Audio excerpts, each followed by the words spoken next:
de ce matin, nous allons parler de la bombe hydrogène. Vous avez vu que la Corée du Nord a annoncé avoir fait un nouvel essai de bombe hydrogène. Nous allons regarder ensemble en moins de 3 minutes comment ça fonctionne. Tout d'abord un petit café. Tu connais la différence entre la bombe à hydrogène et la bombe atomique, Carole? Alors viens, je vais t'expliquer.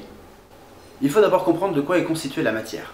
Ce mug, le café qu'il y a dedans, sont constitués de molécules, elles-mêmes constituées d'atomes. Soit les atomes sont très gros, comme le plutonium, l'uranium, et dans ce cas, la réaction va consister à éclater l'atome.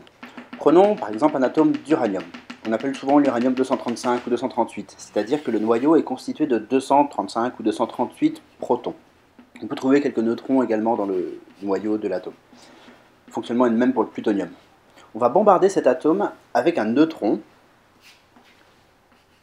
À forte puissance, ceci va casser entre guillemets l'atome d'uranium et produire deux nouveaux atomes, par exemple du krypton, du baryum, chacun de masse un peu plus faible que celui de l'uranium. Cette réaction va engendrer une énorme énergie. C'est ce qu'on trouve dans les centrales atomiques par exemple.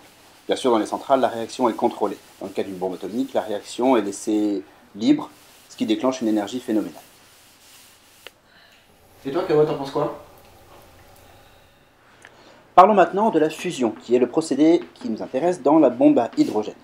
Cette fois, nous allons prendre des atomes très légers, donc des atomes d'hydrogène par exemple. L'atome d'hydrogène étant l'atome le plus léger dans la classification périodique. Un atome d'hydrogène, c'est un proton. On va utiliser cette fois ce qu'on appelle un isotope, c'est-à-dire qu'au lieu d'avoir un seul proton, on va ajouter un neutron. Ça reste un atome d'hydrogène, ça reste toujours le gaz que l'on connaît. Cette fois, comme il y a deux nucléons dans le noyau, on appelle ça du deutérium. Prenons un autre isotope. On va l'appeler le tritium. Celui-ci, il a toujours un proton, c'est toujours une forme d'hydrogène, simplement il a deux neutrons dans son noyau. La réaction de fusion va consister à rapprocher ces deux isotopes pour les faire, justement, se fusionner.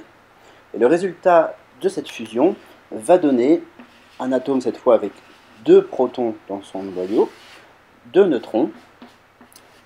Deux protons, c'est un nouvel élément, c'est ce qu'on appelle l'hélium. Est éjecté un neutron, et est éjecté de l'énergie. L'atome d'hélium et les autres produits qui sont éjectés lors de la fusion ont une masse inférieure à celle du deutérium plus celle du tritium.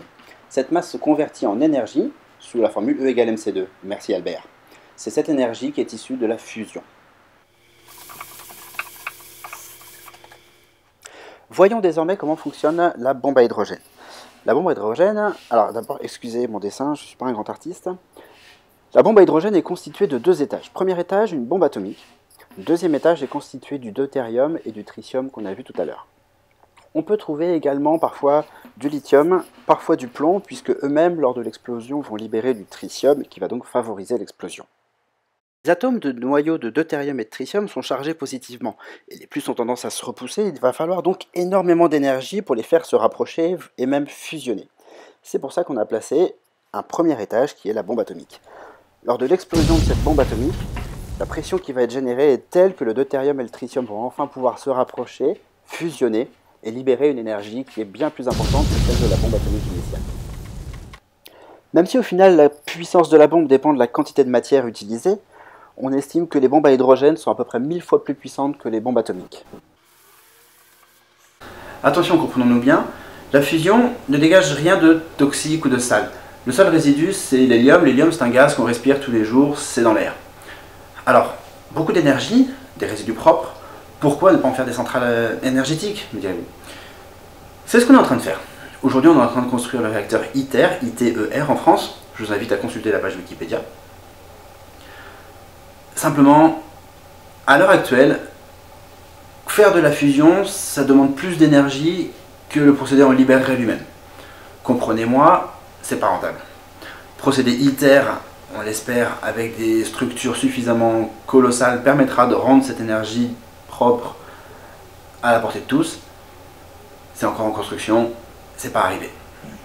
La pause Café Science, c'est fini pour ce matin. Je vous remercie de votre attention. Si vous avez des questions, n'hésitez pas, par mail, par Facebook ou les commentaires en bas de la vidéo. Bonne journée à tous.